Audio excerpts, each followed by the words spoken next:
Good afternoon, everyone. Welcome to today's Chatham Finance Committee meeting. Today is February 10th, 2026. Please note this meeting is being recorded and will be available shortly hereafter for scheduled and on-demand viewing on any smartphone or tablet device. If anyone else is recording the meeting, please, including the use of AI note-taking apps, please notify the chair. Seeing none, pursuant to Governor Healy's March 28, 2025 signing of Chapter 2 of the Acts of 2025, extending certain COVID-19 measures adopted during the state of emergency, suspending certain provisions of the Open Meeting Law, General Laws, Chapter 30A, Section 20, until June 30th, 2027. This meeting of the Chatham Finance Committee is being conducted in person and via remote participation. Every effort will be made to ensure that the public can adequately access the proceedings as provided for in the order. A reminder that persons who would like to listen to this meeting while in progress may do so by calling the phone number 1 area code 508-945-4410. Conference ID is 966-370-637 #, or join the meeting via online Microsoft Teams through the link in the posted agenda. We will post a record of this meeting on the town's website as soon as possible. I'd like to call the meeting to order, beginning with a roll call. We have a number of our members who are participating remotely. Stephen Daniel is here remotely. I am here. Yep, okay. Andy Young, I'm here. Joanne Sprague. Here. Barbara Madison. Here. John Papalardo. Here. Kristen Andres. Here. Good. Tracy Shields. Here. Tommy Doan. I think Tommy is absent. And Eric Whiteley. Here. Great. Terrific. We have a quorum and then we can commence. Carrie, you got the floor. Hi, good afternoon, everyone. Thank you, Mr. Chair. Today, I'll be going over the operating and capital budgets for general government. For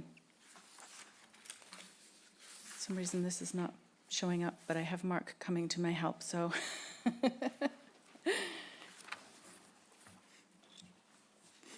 I don't see the notes on the side either. Oh, that might help. This is how I get to be on TV. Oh, yeah, okay. Well, that's good. Let's do this.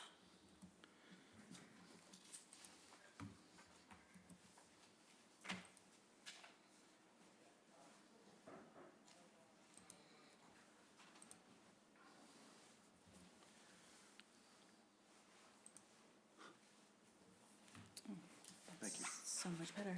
Thank you, Mark. It is magic, we know. Yes, definitely.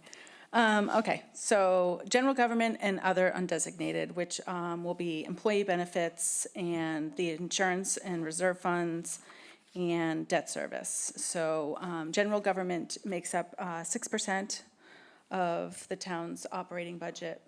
Let me select the slide. That's not working. There we go. Sorry. General government is 6% of the operating budget. Employee benefits is 12% of the operating budget. And then we have the reserve fund and the undistributed insurance line at 2% of the budget and debt service at 14%.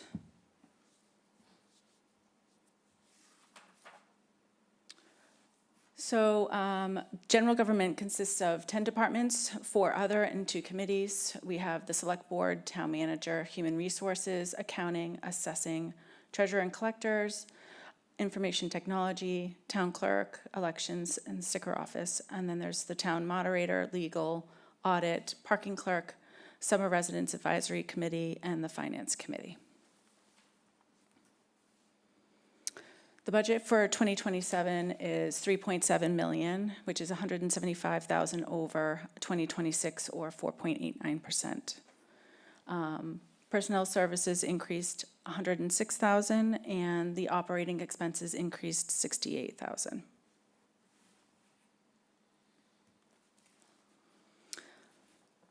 As you all know, the salary lines are increased due to contractual increases, step increases, and there might be some longevity increases in some of the departments.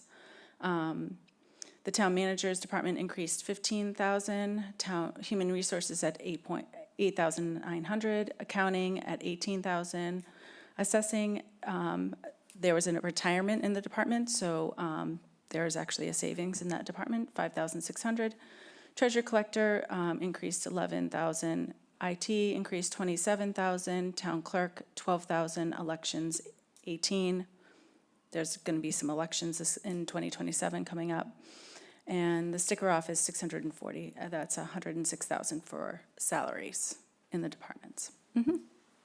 Karen, Joanne. Yeah. could you speak a little closer to the microphone? Oh, am I please? not? I'm not I'm hearing sorry. you really well. Okay. Will do. Carrie, I have a quick question with regard to the assessing division. Yes. There's a reduction because of a retirement, but aren't they also entertaining adding at least a part-time person to assist with residential tax exemption work? That is correct. So in the assessing division, with the retirement and the part-time person, there is still a savings of Okay, so 5,600. this is net of that. Yes, net of that. Great, That's thank you. correct. You're welcome. Does anybody else have any other questions on the departments? All right, no, it No? doesn't look like. Okay. So the expenses for the departments are human resources, 7,500, and that's for the employee engagement and boots, which are contractual. Accounting division went up $500 for continuing education. Assessing division went up 1,600 for continuing education and meetings and dues. They have a new employee who's going to be starting as well. And then they have the increases to meetings and dues due to also the new person starting. Information technology increased 50,000 for software increases. They pay for all software for the entire town, so they're the department that covers everybody's softwares. Then we have town clerk at $450 for operation supplies, and elections at $8,500, and that's for poll pads and maintenance of their electronic pads as well. $68,550 for increases. Do you have any questions on that one? No? Okay.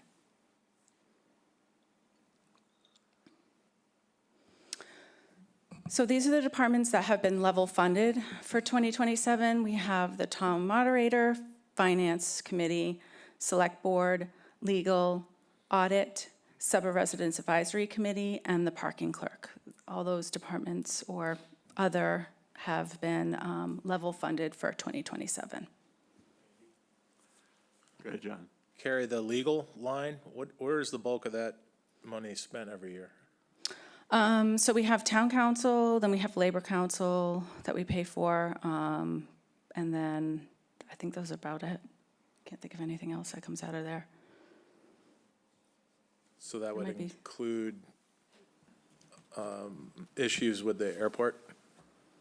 So sometimes the airport stuff comes out of it there, but sometimes they pay for their own legal as well. It depends. Okay, Barbara? Thank you, Mr. Chair. Carrie, on legal again, the budget is 177,000. That's for town council, I think? And this year, we've only spent like 71,000. So that's billed for the number of hours that he works for us, not, he doesn't just get it, he has to work those hours and bills for those hours. Right, yes, there's hours that he does work for us and that we do get billed for, yes. So if we, like this year, if we don't spend all that money, where does the excess go? Can that go to any of the other general government departments, or does it go to free cash? So generally, what happens if there's one department that's might be over, say assessing went over, we can transfer and do a budget transfer between them, but it's all general government, so it kind of falls under that whole like line item, general government. If there is nobody else in general government that needs a transfer of funds, then it will just close out To free cash? to free cash. Yeah, yeah. So at the end of the year, I'll look at, like, if there's anybody that needs to have, like, in March, I'll start looking at, like, if we need a budget transfer, and if there's funds left over in legal, I can use them for another department in general government, or we can take those funds at town meeting or here at the FinCom and do a budget transfer. Okay, thanks. Stephen, you have your hand up? Yeah, thanks, Andy. Carrie, I'm not sure you're gonna be able to I can hear hear me you. very well. Okay. I'm reminded recently of a conversation the moderator had with you last autumn, last spring, about increasing his expense line from $50 to $100. So I just want to raise that and see if that's something that you were able to execute on. Yeah, so I haven't done that yet. He typically turns back all of his money for his salaries, but I can, I'm going to be going through all of the adjustments next week, and I can certainly increase that $50 under there for his expense. That would be terrific. Thank you. You're welcome. Right. Any other questions for Carrie on this slide? No? Okay. Carrie, keep going. Okay. I put this slide together. This shows the department budgets for each of the department. It's also on your handout, but I just thought it would be, for viewing. Select board's at $2450, town manager's at $658,000, human resources at $258,000, accounting at $430,000, assessing at $365,000, treasure collector at $285,000, IT at Excuse me, Mr. Chair, I'd Million. like to interrupt for just a moment. Go Yep. ahead. Carrie, when you're going down this list, are there no increases, or you just? Nope, these are just the department budgets, the total amount of salaries and expenses. Oh, okay. Yeah, I don't have to go through the whole list. I just figured if you wanted to see it all. I was just looking for the Yep, amount of increase or decrease. nope, we already went over those. Yep, What? that was the previous slide that we just went over. That shows the increases? These are the increases for the expenses, yep, 68,550. Those And are- that percentage works out to? Percentage of increase? So the increases to the budget are 4.89 for all the increases for general government. Here's the slide. Okay, thank you, Mr. Chair. Okay. Go ahead, Carrie. Okay, let me just get to where I was. I'll skip by that last one.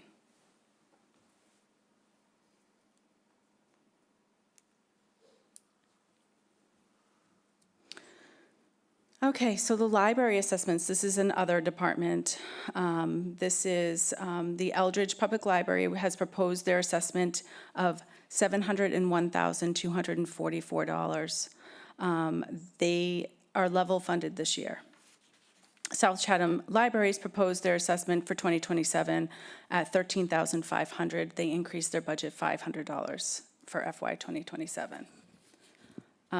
As far as the Eldridge Public Library, Mass General Law states that in any given year, in order for a library to be certified for state aid to public libraries, a municipality must appropriate an amount of at least equal to the average of the previous 3 years. 3 years.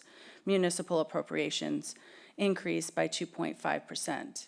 In FY 2027, the town's contribution, if approved, will exceed this requirement. While Eldridge Public Library employees are not town employees, the town pays for the employer percentage of at least 65 to 70% of health insurance premiums for Eldridge Public Libraries. The town is also responsible for the building maintenance through the Facilities Department, which in the past has been budgeted at $25,000 for the purpose of their maintenance. Do you have any questions on the library? I do. Go ahead, Eric. Thanks, Mr. Chair. So on that benefit piece that the town pays for, is that included in this? Or It that- is. So it's baked into that and then you take it out? Okay. Thank you. Yeah, there,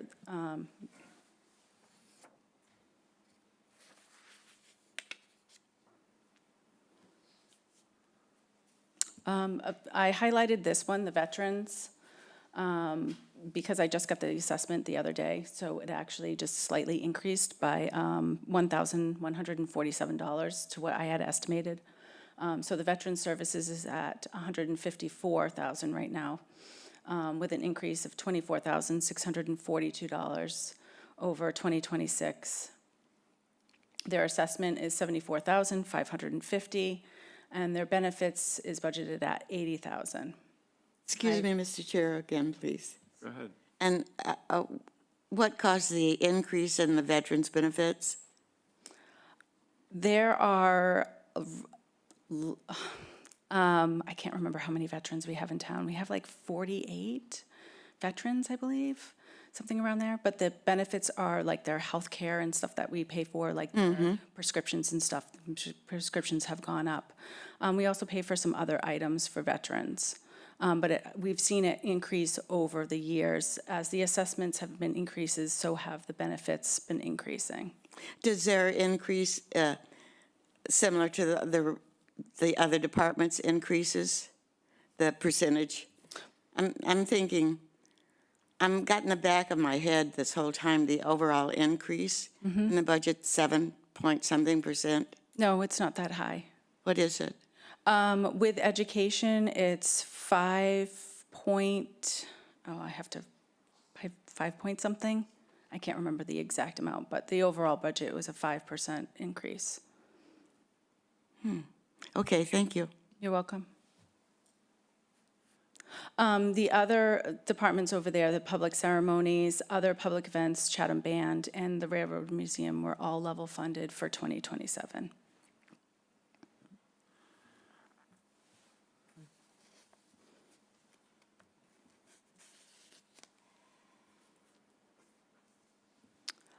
This is going over the employee benefits. They're budgeted at $7,913,990 for 2027. That's an increase of $744,290 compared to 2026.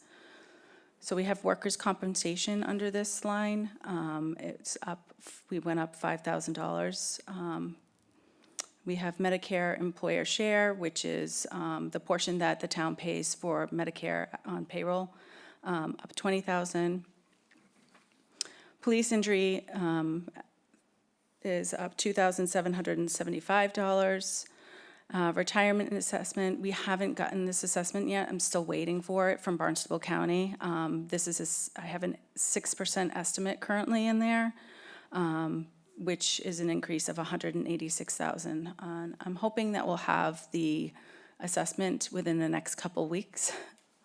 And then health insurance, I believe they're going to be voting on either this week or next week. They're going to be voting on health insurance. So this is also an estimate right now, up $529,000. And I think I told you guys previously that the MedX has gone up 19%. And then we're estimating 12% for regular health insurance increases.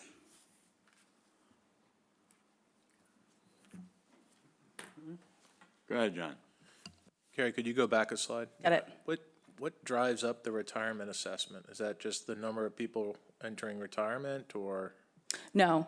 So the retirement assessment is actually based on the people that are actively working right now. So it's all salary-based.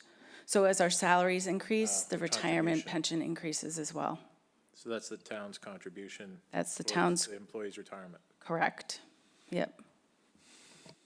And it used to be back in the day, I think it was like 8% you used to pay into retirement. Now it's at 11% that people pay into. 9% plus 2% above anything over 30,000. Go ahead, Eric. Thank you. So on the health insurance, as it sneaks over $4 million, so what is our process on that? Are we, I know, I'm sure there's quite a process to it, but do we have any options as we continue to grow exponentially like that for other ways to receive that, or to maybe find a way to That saves some money. stabilize it even? Yeah. So I believe there is a new chair for, we're in the municipal, oh God, it's a group. I can't even think of it right now. It's just kind of like went, but anyways, Cape Cod Municipal Health Group, thank you. And so they have a new member that's going to be going out to bid for different insurances. So next year they'll do that. I have talked about maybe looking into different ways that we could save money with insurance, but I think there's other towns that have gone to Maya Insurance, but they're also dealing with the same increases that we're facing. So I think their Medicare had gone up 19% or even higher than that. And we could look into being self-insured if that's an option, but you got to have a lot of people in there, and I don't know if that's. The tough part is that it's the health insurance increases are across the board. It's not just our town facing it. It's every community in Massachusetts is facing these increases, and a lot of it has to do with the GLP-1s, which is driving the insurance right now, prescriptions and that kind of stuff. Go ahead, Barbara. Thank you, Mr. Chair. Carrie, I'm remembering, I think, pay-as-you-go OPEB, does that come out of the retirement assessment?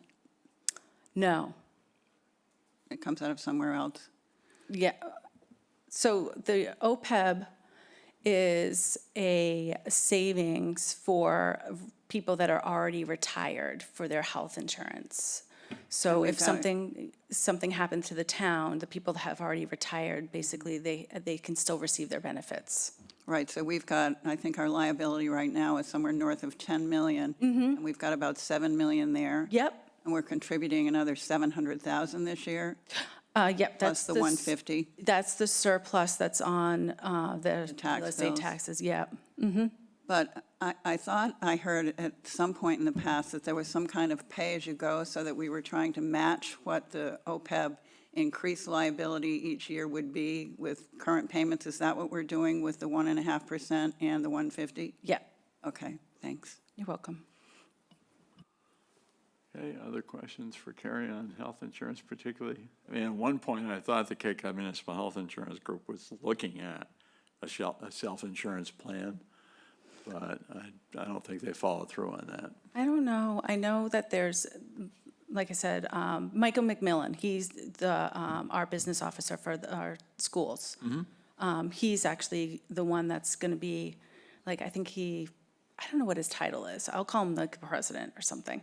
They elected him in anyways. And so he's going to look and see if there's some ways that we can save some money on our health insurance.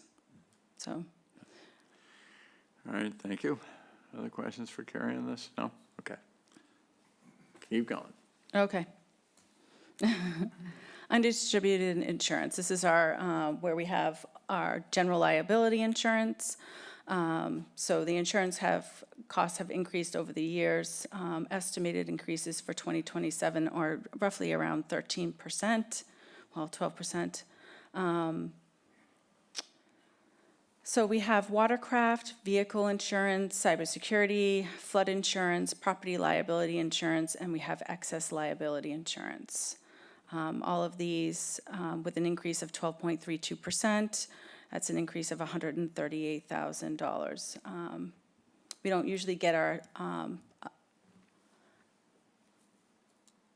our budgets, or should I say assessment or information from our insurance company until after we set the budget, which is typically May and June, when I receive information from our insurance company on what it is. So this is definitely an assessment, but, an estimate. But however, there's still some items that are lingering out there that we haven't been, that I'm waiting for it to kick in on the insurance, like Mill Pond Pump Station, and then we have the 90 Bridge Street, the new building, the boathouse that will be coming on our insurance. So every time we build something new or add new property or a new vehicle, our insurance is going to go up. Tracy, you have a question? Your hand is up. Oh, yes, sorry, I kind of forgot that it was. It was actually about stepping back a second about the health insurance piece, and just a comment more than anything in terms of how radically increased my own health insurance has been. I'm guessing that across the board, the risk assessment for insurance companies in terms of their anticipated expenditures with people coming off of the subsidized health insurance and then maybe just going to the hospital is going to increase their rates. And so they're building that in ahead of time, paying for the rest of that. So my guess is that there's not a whole lot that can be done about health insurance increases. Yep. All right. Thank you, Tracy. Thank you, Tracy. You can put your hand down now. There you go. All right, cool. All right, Carrie. And then we have the reserve fund. The reserve fund budget is level funded for FY 2027. The current budget for 26 is $100,000, and we're going to budget the same for FY 2027. And then we have our general fund debt service at 8.9 million, principal at 7 million, interest at 1.8 million, and then we have short-term interest at 150,000.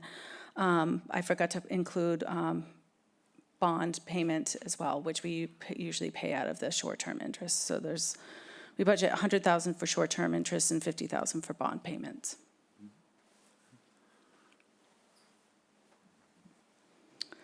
And then we have our capital requests for, we have the town managers consulting and engineering at 75,000 this year.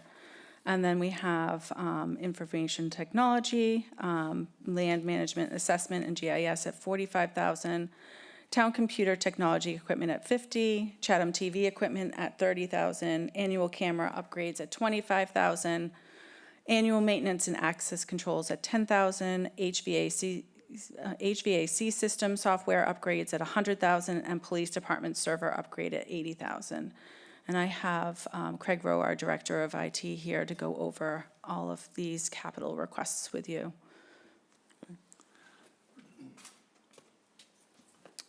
I think this can be minimized. And then I have the budget right here. Oh, cool. I don't know how it goes up Oh, it's not displaying. It's okay. We can just go by this. Good afternoon. I'm Craig Rowe, Director of Information Technologies. So I just want to run you through some of the capital requests here. Land management, assessment, and GIS. That's basically a fund that we take out for any GIS needs that we have.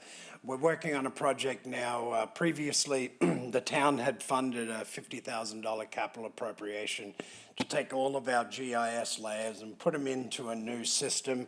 We're about probably a quarter of the way through that. I'm just getting final proposals, and this will allow us to finish off a few of the things at the tail end outside of the capital appropriation. This also includes some licensing for our Esri software, which runs us roughly about $15,000 a year.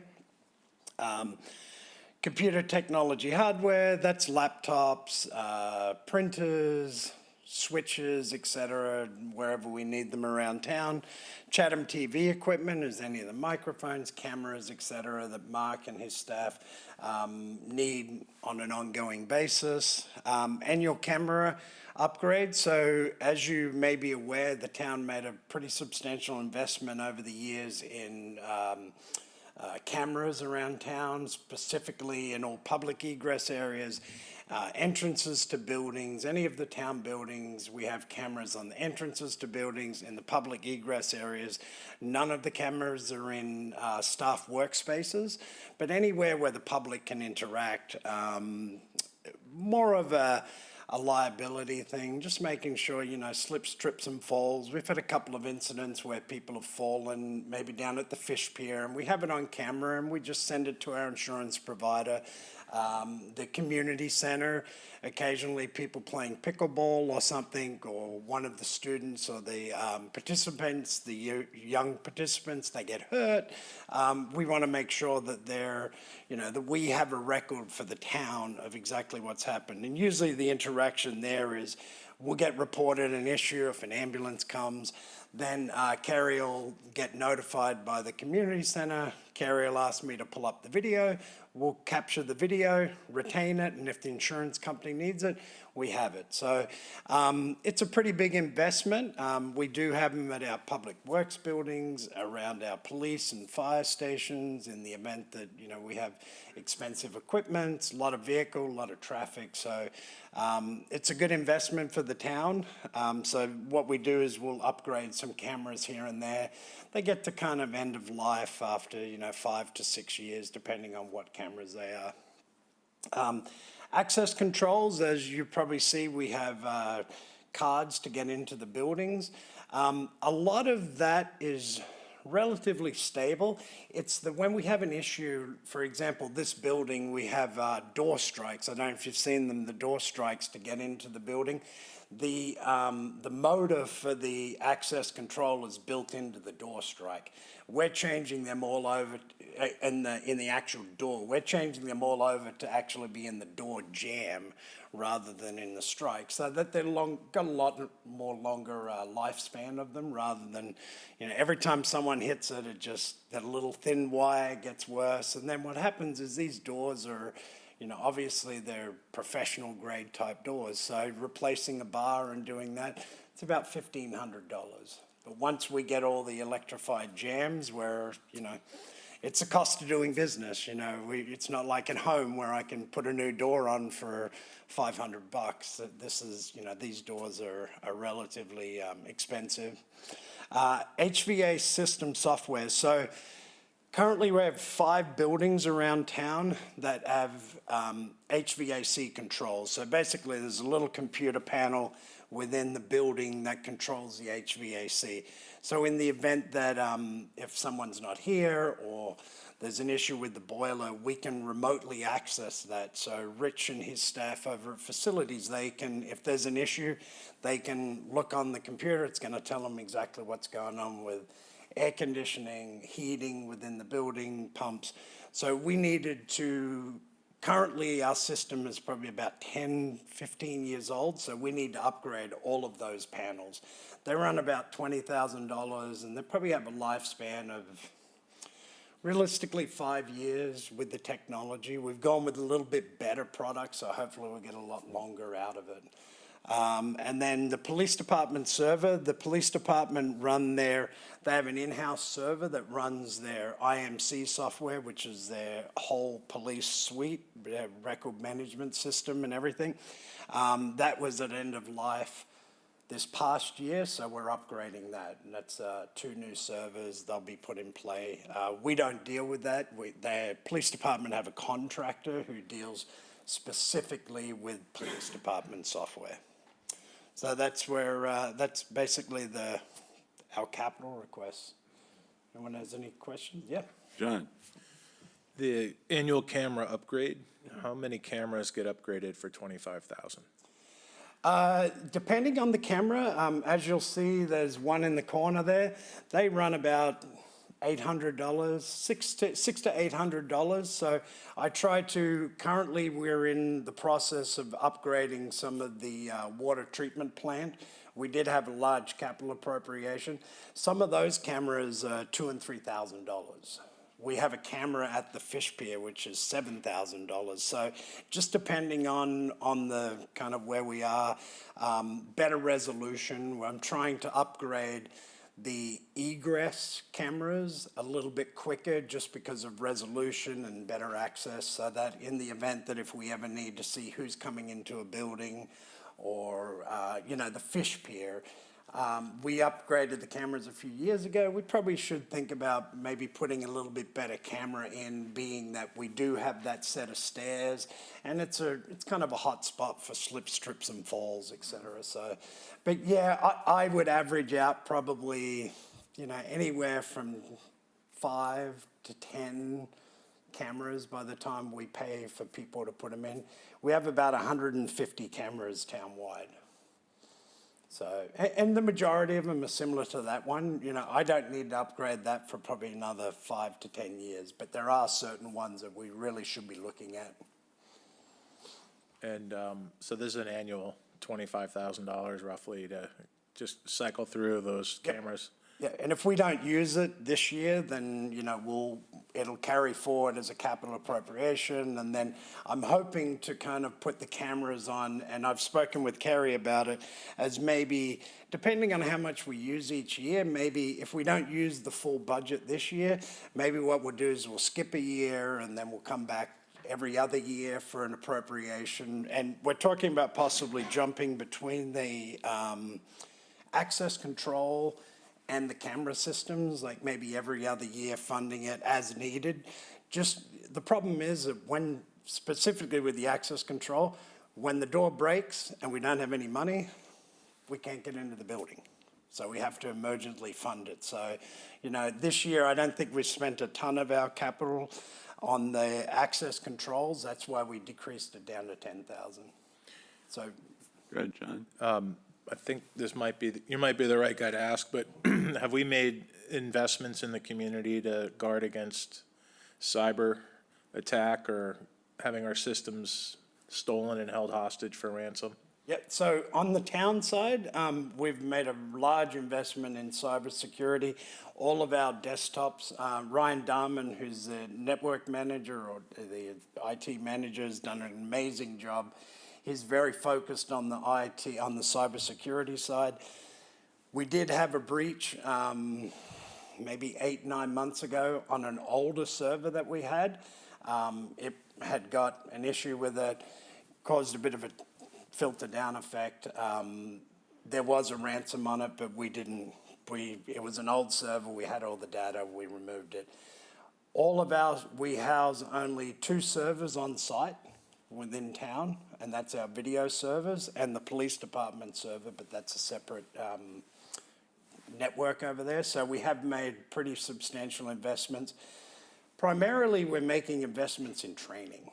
The biggest issue with cybersecurity is not some person in another country hacking in. It's a staff member opening up their email, clicking on something, and then it just run like a plague throughout the network. So we spent some time, we're doing cybersecurity training for all staff. So every staff member gets sent some, and it's actually pretty cool. They get sent an email, and it could be just random, and we test to see whether they click and open it. And when they open it, a little pop-up says, hey, this is part of the cyber training, please be aware. And then we make a log of, what staff members and where we need to put resources towards training. And some of them are incredibly detailed. You would think it's come from Microsoft or Sun or whoever. So we are making a large investment in the town staff, because that's our biggest fault point, is staff clicking on something, not being aware, and then having a problem with that. On the desktops, we also separate out our network, so we have the highest level of Defender on the desktops, and that's part of one of the reasons why our annual software costs have gone up, is You know, and Carrie had mentioned the insurance on cybersecurity. We are really trying to cut that insurance cost down by putting in these mitigations, and the insurance companies love them. They want to see every employee go through some type of training, and there's usually like a 10-minute video that they watch and says, you know, this is what to look for and this is what you should be aware of. So we are investing in it. Other questions, John? No? I see, Stephen, you have your hand up. Go ahead. I'll try to croak out another one. Craig, what is the state of play on the upgrade to the town's financial software? Yep, do you have a slide for that one? Yeah, Yep. I'll have Carrie just Thank you. change over the slide.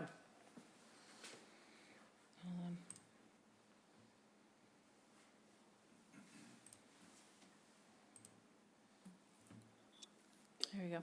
All right, so Carrie and I could probably tag team this. We came to this board and the select board last year requesting $150,000 for a financial management system upgrade, taking our old, somewhat antiquated VADAR system and upgrading it to a new system. We spent probably 6 months looking at other software providers. We had essentially four solid providers that gave us prices.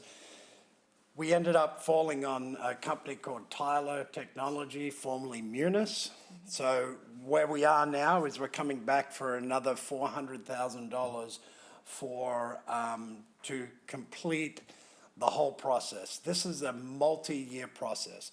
This year so far, we signed the contract with the software company, and that began on January 1st. We contracted out an accountant who I was familiar with, Carrie was familiar with, to rebuild the town's chart of accounts. And Carrie can probably speak on that more than I can. But there was some inherent problems with the current chart of accounts. So now he's come in and he's done a complete redesign of the chart of accounts to help benefit Carrie and the software and everyone in town. So currently, he's in the process of finishing that. At the end of this week, we will actually have the software installed in an environment where we can begin to start to look at the certain elements of it. What we've done is we've broken it out into 3 phases. The first phase is general accounting, which is general ledger, accounts payable, accounts receivable, and purchasing. This phase will begin July 1. We wanted to put it together so that we start off the new fiscal year with a completely new system. We are moving some data over, some vendor accounts and et cetera, but we wanted to start off on July 1 and say, okay, everybody's using the new system now. The bulk of our staff use the system for purchasing and tracking their accounts. A couple of departments do payables, et cetera, but primarily it's using their, checking what their balances are, whether checks have been paid to vendors, and purchasing. So that's the phase 1. The next phase is utility billing, which will begin around November. We're hoping to do live runs of utility billing sometime, probably the first, maybe sometime around March or April of next year, where we will generate our utility bills out of the new software. And then the last phase is tax billing, which is a really heavy lift. So we're going to start that process sometime in January, and we're hoping to run our October tax bills in the new Munis system directly out of there. So it's kind of a three-year process, which, you know, it's just how we have to do it. I can't turn around and say, oh, hey, we really need to get these tax bills done, and then have a problem. I know you all won't be happy if we send out the wrong tax bill. Maybe if it's lower, you might be happy, but if it's high, you won't be happy. So we need to really make sure that we've got it all in place. And we also applied for a grant for this software, but we haven't heard back yet, and I don't know. any amount, if we do receive the grant, will be offset by that. That's helpful, thank you. You're welcome. And we did go with the à la carte, the best system out there, so I think the town will be, I think we're gonna see massive savings in time with staff, specifically on Kerry's staff end, but also on the end user end. When the fire chief needs to find out if a bill's been paid, he just goes on and it pops up and it says he paid Joe Smith or fire, wherever we need to do. So I think we're gonna see massive savings in time as well. Questions for either? No? I've got a brief one. When you talk about utility billing, I assume you mean water and sewer? Yes, that's correct.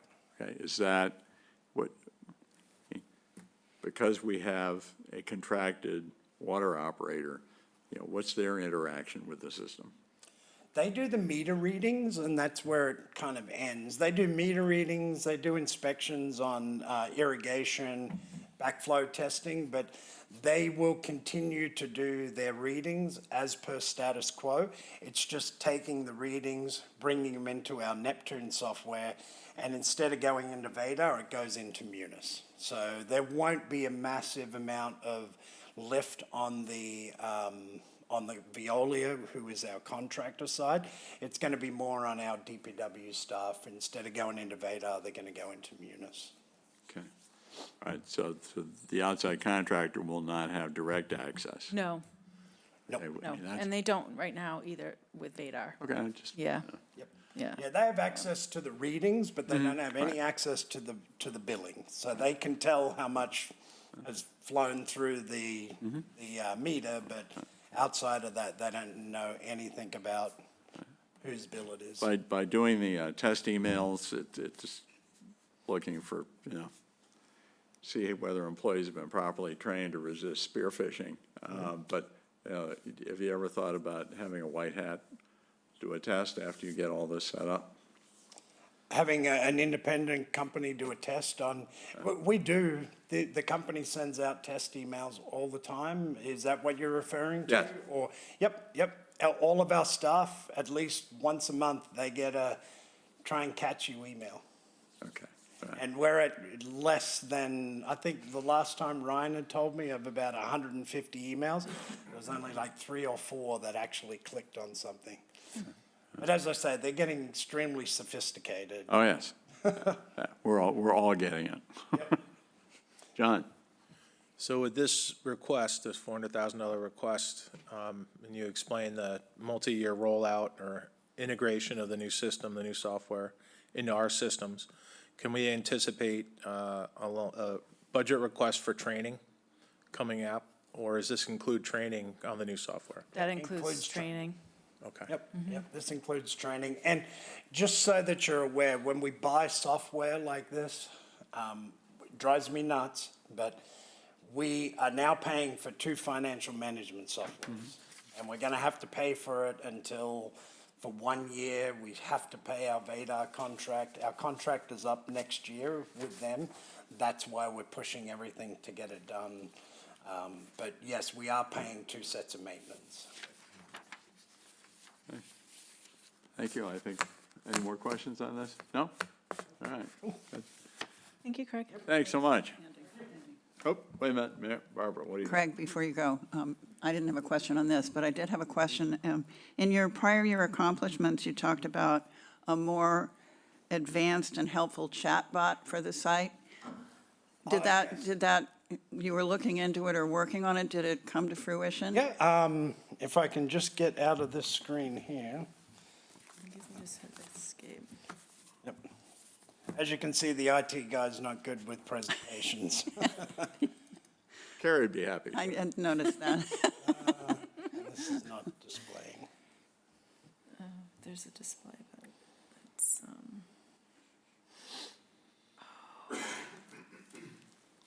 Mark's coming.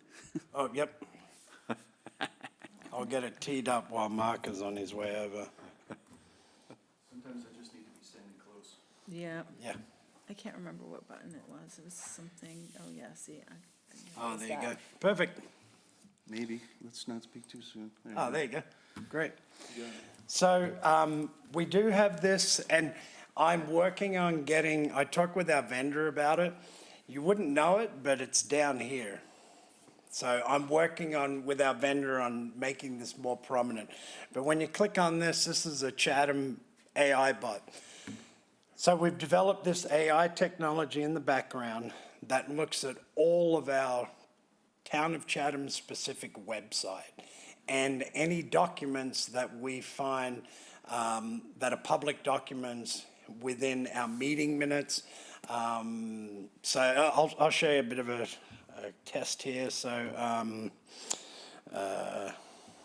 So you can actually ask specific questions. I know some other sites that I've been on, even for banks and things, they'll say, you'll click on their chat bot, and up will come a series of questions that you can click on, but you can't ask the question you want to because it's not in the, in the queue.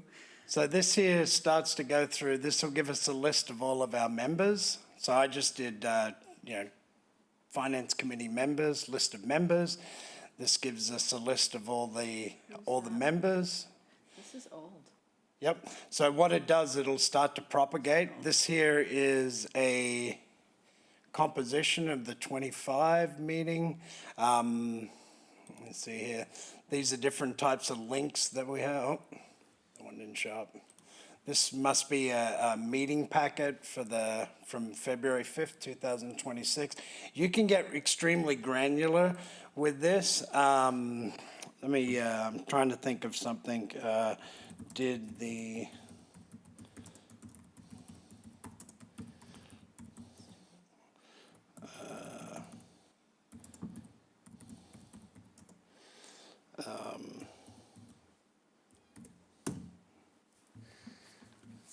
Oh, See how, typo again, but it should bring up. So this here, yep, the CFAL mentioned, this pick up any mentions in any meeting minutes relating to the CFAL. And then you should be able to scroll through these links here. I can't give you great examples, but this is the new chatbot, and it's extremely, yes, here, 2000, increased $5 million placeholder for CFAL. These here are all things that pop up relating to Finance Committee and the CFAL. It's pretty detailed. You can look at meeting minutes. You could type in April of 2008, was there a meeting? I can't think of anything off the top of my head, but it is in here. It's intuitive. It's now learning. So as people make a request, it starts to learn what the most common requests are. I was working on a sewer connection.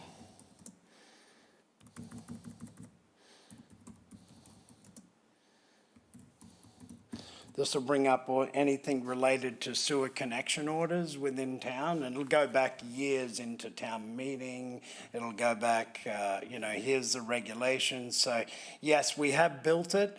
We're in the process of continuing to increase it. Yep. great. It's a really cool tool. The problem is that it's not really visible when you're on the town's main page. Yeah, I actually went on today to, to look at it, and I couldn't find it. Yeah, and we're working on that. But this will also start to get into town things like, it'll start to look at permits pulled for specific properties like 25 Main Street or 100 Main Street, whatever the number is. You'll be able to pull up information, and it'll start to look at, are there permits pulled for this property? And it'll get really granular into our town information. Oh, great. It is in the process, and we are working on it. Thanks, Craig. John? How far back will it search? How deep is, how old of a material can it pull? So meeting minutes, I believe we go back, digitized meeting minutes to 2008, I believe. So it'll go back as far as 2008. There are some other meeting minutes prior to that that we're working on with this AI contractor to scan through and pull out key things. So it's going to go back as definitely to 2008. Prior to that, it could be subjective depending on what you're requesting.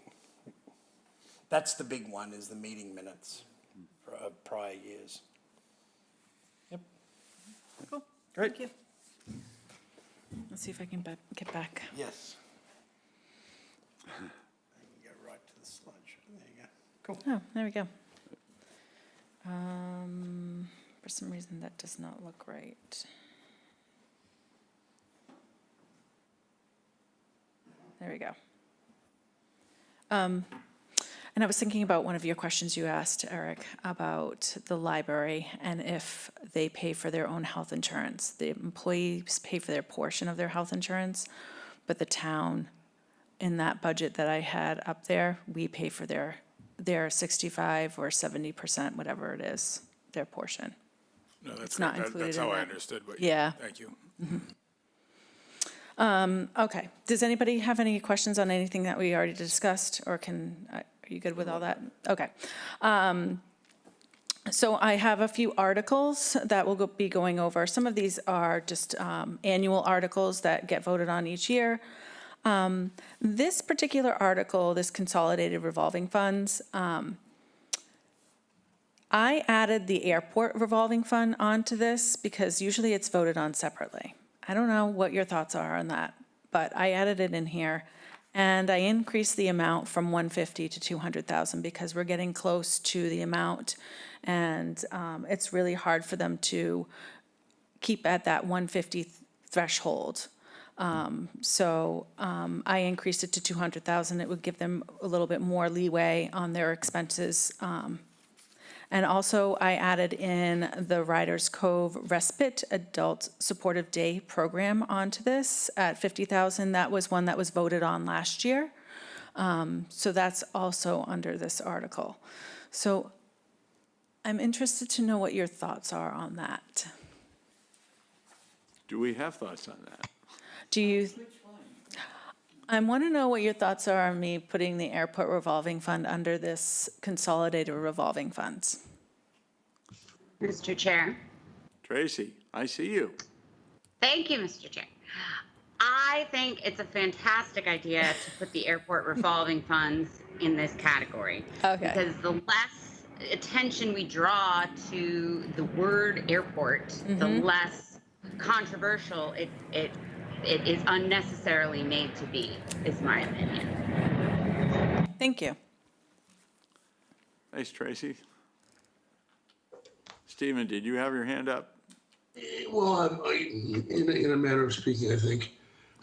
Carrie and I have spoken about this, and I'm supportive of the move as well. Well, both moves. The first to bump the number from 150 to 200, and embed it in the standing roster of revolving funds we tend to move at a time. So support on both fronts. And having it in this article means that it's coming from funds that are being derived from the airport, right? Correct. So all of these revolving funds, all 7 of them, receive money, and the expenditure amount for the year has to get voted on at town meeting, which is basically their limit of spending. Okay? Joanne, you had a question? Yes, on the Riders Cove Respite, which is a new one, Yep. does that funding come from the town or from the money paid by the people using that? Yep. Yep, which? It's paid by the people, fees from the individuals. Okay. For the programs. All right, thank you. You're welcome. Others? John, go ahead. The recycling revolving fund, $5,000. Yeah, that doesn't usually get used. What's it for? I think it's an old one that's just sitting there, but I think it was previously for recycling at the transfer station, I think. I don't know. I'll have to look into it for you. I look at it because it's a small amount, and number 2, I know that transfer station fees are being discussed right now. And Right. But nothing, let me look at the article. I don't think this fund even gets used. When the So town was distributing the little blue kits, Go ahead. Guys, it might have been when the town was distributing or making available the little blue tubs to put your recycling material in. okay. Kristen, you have your hand up? Yes, I believe historically that goes back to when we started Chatham Recycles umpteen years ago. And I think Stephen is correct, probably to help with the blue bins and any other kind of signage or outreach materials for encouraging recycling. So I think it does have a history. All right. Okay, Thank you. thank you, Kristen. Other questions on this? Guess the question is whether it has a future. Don't know. I don't think we're getting any I don't answer. think it does. It's just, I feel like it's just kind of like been lingering there. I have to look into what receipts went in there in 2025. I don't even know if they should have went in there, $16. So, sounds like maybe it should, you'll look at it and it might just disappear from this and not be necessary, right? Or I don't know if we have to Right, decide I that, or mean- you decide that, but. Right. Technically, we have to vote the expenditures, so if something does get expended from there, this is just our Is way there, of is there money, monitoring. there's money in the account? Correct, there is. There's $800 in there. The upset limit is 5,000, right? Yeah. So I think obviously it used to get used, but it's clearly not being used anymore. Yeah, and it's not on this list, and maybe it's on your next slide, but is the wood waste recycling one? Oh, yeah. Yep, So I'll get that's to coming that up. one. I'll wait for that then. Yep. All right, so let's move on. Thank you for your information on this. Sorry, Carrie. Oh, yeah, go I ahead. want to go down to the waterway user fee. Yep, I think in a previous meeting we had, I think it was Tracy that asked about waterway user fee dollars being applied to dredging. yep.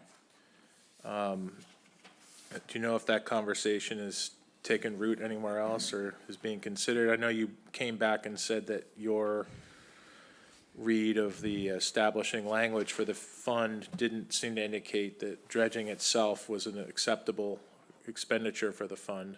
Correct. I think if we wanted to spend it on dredging, we would have to go back to town meeting and get it voted on, that we could spend it on dredging. But what I read, and I think Greg sent out some information to you guys. Did you guys get it? I didn't. I'll find the email. I did. Oh, you did, Tracy? Okay. Yeah, I got a thorough response from Greg indicating that the language is, it's specifically not for dredging. And that it wouldn't even if that were to change, it wouldn't go very far to assist with dredging. And that the intention of the Waterways Fund is separate from the necessity of dredging, because dredging is a community benefit in general other than just for the waterway users. That was the gist of that explanation and response. There are some Orleans waterways users who come through this way. I don't need to get into a debate about it, but, I mean, I think we have we have an ongoing dredging demand or a request. Arguably, people that are paying the waterway user fee to rely on dredging as a way to use the waters of the town. And additionally, we have other issues such as icing. I know that we haven't had icing happening in the harbors the past 5 to 10 years, but it does appear that we're back into a different decadal cycle. Yeah. And, you know, as a question I came in today to ask you, Carrie, is how does a town deal with its snow removal? And does it make sense to have a conversation about a fund, or whether it's a revolving fund or an enterprise fund or some other construct to deal with snow removal, icing, and dredging? Because those are natural issues that happen in varying amounts year over year, but I would bet that we're always going to need to pull from this particular fund, if we were to establish it, to deal with at least one of those three, if not all three, year over year. So as far as, well, we have the snow and ice budget that we budget every year. If the town wanted to create a fund, we could create a fund for the snow and ice and et cetera, but it would have to be funded each year because there would be no fees going into it. So these types of funds, like these revolving funds, they're user fees going into there. to pay for the services. And then you have an enterprise fund, which is something that you just mentioned, which is basically self-supporting. So again, you have user fees going into there to support the fund. So if we created some type of line item for snow and ice or unexpended ice that we need to take care of in the ocean, it would just have to be appropriated at town meeting every year into a specific account line. It's not that it can't be done, but you can do that. There is the reserve fund that you guys are in control of, which is for unexpended, unforeseen expenditures, you know, that I will probably be coming to you for some items that have come up this year. So there is that. But I mean, it's definitely something that we could think about. John, I know that I mean, I raised the ice issue. I mean, in the past, in talking with our harbor master, you know, he's made it clear, like, we used to have Coast Guard capacity here they had a vessel here that could break up ice, and we no longer have that because the town lost its designation and the Coast Guard changed the assets it leaves in town. Okay. You know, we're fortunate, I guess, because Robert B. Auer right now is the contractor working on the Bridge Street project, and they have necessarily need to get access to that site. So by necessity, they're going to bring their little tug in and do the work. But I think we should have a conversation. Somebody needs to have a conversation. You know, it's probably more of a policy decision, not a finance committee decision. But Yeah. we're going to be in the situation, I believe, for several years, and we should have a solution to deal with it. Yep. Yep. Stephen, you had something? I was just going to make the observation that the Coast Guard in Nantucket has been doing their harbor clearing this year. But to John's point, I guess we don't have that capacity any longer. That was it. Okay. Gotcha. All right, further? No? Okay. Okay. Moving on? Moving on. So a couple more articles. The fixed salaries, elected officials, this is another one that gets voted on each year. It's to set the amount. The actual appropriation gets voted in the operating budget. This is just to set their, or fix their appropriation for their salaries. For the moderator and the select board, I see a typo I need to fix before this goes to town meeting. This one right here is a article for the rescission of some of the borrowing. I had put 2 articles in the staff report. It's actually 3 articles that will need to be voted on and rescinded. So we have the annual town meeting of May of 2006 for Article 10, well and pump station at $560,000. Annual town meeting of 2009, Article 14, wastewater treatment facility at $99,893. And then there's the annual town meeting of May of 2012 for Article 13, water mains for $478,185. So those are currently very old borrowings that are just sitting on our books, and they just need to come off. Joanne? Thank you, Mr. Chair. And when you say that's when they come off, where do they go? They What basically. fund, They don't go so it's money that we haven't borrowed yet. So they're unissued amounts. So say we went to town meeting Oh, it's for $1 million and we only spent 500,000 and the other 500,000 sitting there unissued. I To get see. it off of our, written. Yeah, it's nothing that we've actually It borrowed. expands your ability again to Yeah. borrow, essentially. Yeah, Okay, thank you. you're welcome. Okay. OPEB. It's like a cleaning of the house, basically, one. So this is the OPEB one. This is, we already kind of talked about this a little bit. Another one, annual article. It's for $150,000. Typically, we have used in the past overlay surplus to fund the 150. But this year, we're going to be using free cash to fund this. And the reason is we need the overlay in the overlay account, just in case for future liabilities that we might incur. Does anybody have any questions about this annual one? No? Okay. Okay. And then here is the one that Eric was talking about, the Wood Waste Enterprise Fund. This is the actual only technical enterprise fund that we have in town. It has previously been voted on at $25,000 in the past, but the contract for Weston and Sampson has increased to $38,000. And there's also a need to survey the land and do some surveys. So we need to appropriate at least $50,000 in there for 2027. It's basically just using the fund, the money that comes in from the lease or from the rental. It's already got fund balance in there of $478 or something like that, $1,000. So we'll be using that money to fund it. How much longer does the lease live? I believe it's good until 2029. I have to look.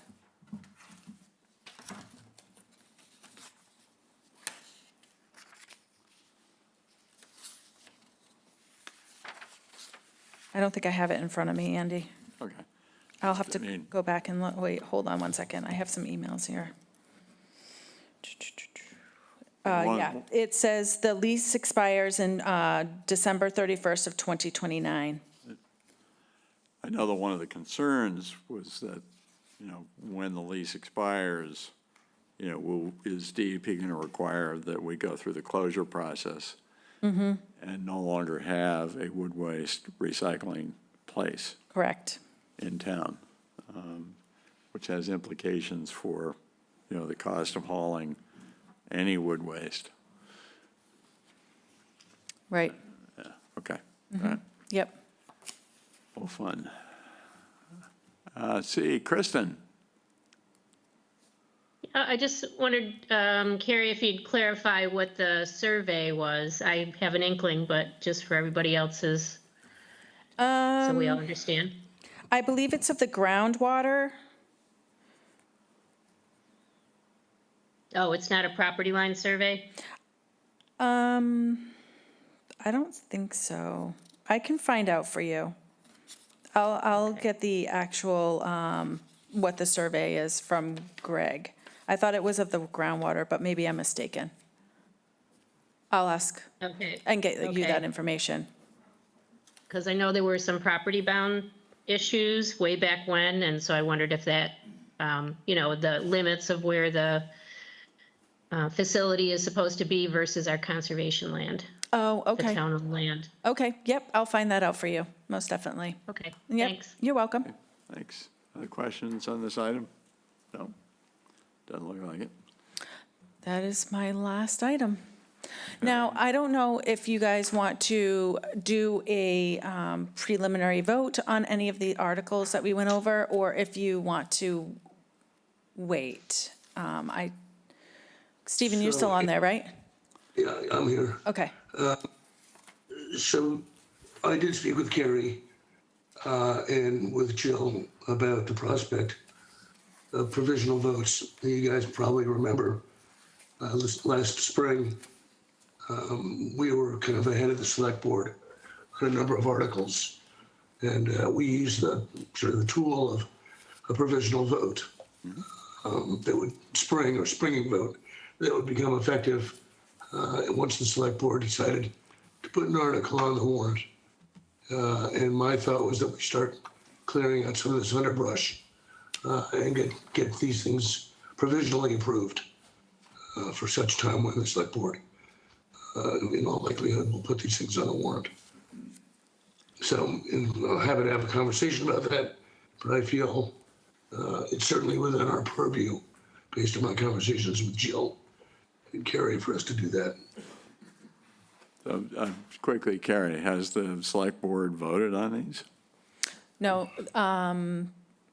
they have not voted on these ones that I just went over with you. They will be seeing them tonight, at the meeting tonight. Okay. So it's up to you guys, if you want to vote on them now, if you want to vote on them on Thursday, when we have our meeting on Thursday. Go ahead, Joanne. Yes, thank you, Mr. Chair. In my opinion, I prefer not to vote on these articles yet until we've completed our survey of the budget. And I'm beginning to get a little concerned because everything looks wonderful that we've seen, all the new improvements and what we're expecting. Not to forget that already we have a couple of ventures to help our taxpayers, like there's a fund now for a taxpayer or taxpayers that might be fiscally unable to pay their taxes, so we've set that up. We're looking to set up the residential tax exemption, which would exempt some taxpayers from the whole bill. And in my estimation, we should be thinking about all the taxpayers. And I'm looking at the kind of increase overall. Carrie said 5%. I was looking for everything. It seemed to be, to me, more like 7%. But even 5 or 7%, when the rate of inflation is like 2.7% and supposed to go lower next year, I think we should put more thought into the expenses that we can spend that will afford us the ability, if we want to lower taxes, for all of our taxpayers. And I think we should consider that whole picture before we start voting on any of these articles. Thank you, Mr. Chair. Okay, thank you, Joanne. Others want to weigh in on this?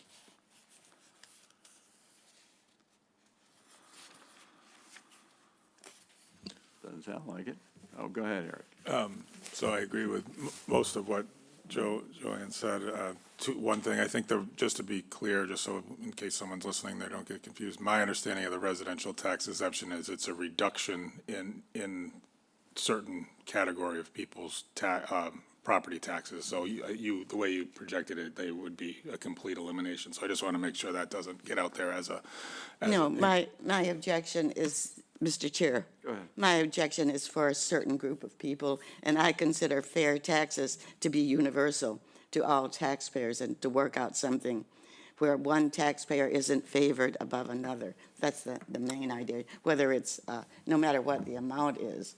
I agree, and we welcome that.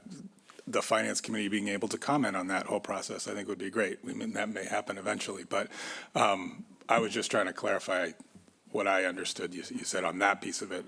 Okay. And I think on the voting on them now, I do differ. I think there's some efficiency to some of these articles, which I think which are likely to be fairly routine, that if we get them off the board as they come up, as opposed to having to bring them back up and think about them again and come through them. So I think the way the chair, my opinion is the way the chair is proposing it, that if we voted on them now, and then, with the stipulation that the select board is going to put them on the town meeting agenda, I'm personally okay with that. So just that I do differ there, so. To be clear. Tracy, you got your hand? Sorry, Tracy? Yes, hi. I agree with Eric in that certainly of what we've seen today, there are items that there's no controversy about or that are level funded, like, the town salaries and things like that, that just as a house cleaning endeavor, just to go ahead and vote on as much as we can that doesn't involve any increase or any controversy of any kind. Just get them out of the way. I agree with that. The ones that stay the same year after year, sure. I mean, Yeah. well, we have, let's be clear. Sorry, go ahead. Go ahead, Stephen. Well, I was gonna just say, why don't we just go through them? And if they're controversial, we can Right. stand down. But I think, I concur, obviously, with trying to get some of these things taken care of. Let's- And just as a side note, the taxation aid fund, which is being overseen by the taxation aid committee, has raised 21 gifts in the amount of $2,250. So, Thank you, Stephen. Okay. Just to be clear, I mean, I believe we're only talking about voting on the articles that were proposed to us, including the consolidated revolving funds, fixed salaries, elected officials, rescission of borrowing, OPEB, and wood waste reclamation facility fund, right? that's the idea. Yep, what was the those other are one? fine. Yep. Those are the annual ones. Okay. Oh, and there's the child care voucher one. Yeah, okay, childcare voucher. Okay. Yep, that's another one that's an annual one as well. Okay. I mean, I think it'd be proper, at least try for, a consent vote on, as the package for all of them. All right? I mean, I think, why not? Okay, well, I mean, somebody wanted, vote against the ones I don't. okay, but if somebody wants to move them as a package, please. I move the annual articles as a package for approval. Okay, great. Is there a second to that? Second. Second. Does anybody object to any one of the articles? All right. Hearing none, then let's call a vote on it. Those in favor of the motion, please say aye. Pardon me, that's right, I have You to got a roll roll call, Andy. call. The joys of roll call. Okay, Stephen Daniel. Support. Okay. Andy Young, support. Joanne Sprague. Aye. Barbara Aye. Madison. Aye. John Pavalardo. Aye. Aye. Eric Whiteley. Yes. All right, Tommy Doan is absent, so, everybody who is attending was in favor of that. Okay, thank you. Okay, that helps, because the calendar is starting to get very short. You got to go through lots of things quickly. Yes. And Andy, just for the sake of clarity, does that slate include the child care voucher program? Right, and the financial software. Do you want to wait on those, or do It- you want to vote on it- those? What I believe I heard was that the childcare came in, Barbara had brought that up. All right, the financial software was not explicitly mentioned, so we need to talk about that. Okay, I think that would be proper, wouldn't you, Stephen? I would. Yeah. Okay. We've got a proposal for the update of the financial software. We've had a pretty extensive presentation on it. We had an opportunity to ask plenty of questions. Does anybody want to move Finance Committee recommendation of approval on that, subject to Select Board vote to put it on the warrant? I'll move that. Okay, second? Second. Second. Okay, good, thank you. Any further discussion? Hearing none, we'll do another roll call. So this is going to be for the financial software. Okay, Stephen Daniel. Support. Okay. Andy Young is supporting. Joanne Sprague. I'm not ready to vote, Mr. Chair. Whether that's a no vote, I don't know, but I won't vote on that right now. Okay, so abstain Abstain. at best. Barbara Madison. Aye. John Pavalardo. Aye. Kristen Andres. Yes. Tracy Shields. Aye. Tommy Doan is absent. Eric Whiteley. Yes. All right. Okay, Finance Committee recommends approval of that article. I think that was it, I believe. I think so. okay, thank you. All right. So Carrie, do you have something else to have us work on at the moment? Nope. I have something else. Okay, what do you got? Like I said, the calendar is coming really short. On February 17th, that evening, we are expected to present our comments, statement of our thoughts on the budget to the select board. In the past, Stephen Daniel has done a stellar job writing it up. But as always, he needs collect our comments and suggestions, preferably in a direct email to him. All right, to incorporate into it. We do have a meeting scheduled for the afternoon of February 17th. At which time we could vote on it. Or perhaps we could do it on Thursday, at our Thursday meeting coming up in a couple of days, if the statement has already been prepared. But I'm not sure how this is going to shake out. Stephen, you can't talk, but you can sure as heck think and write.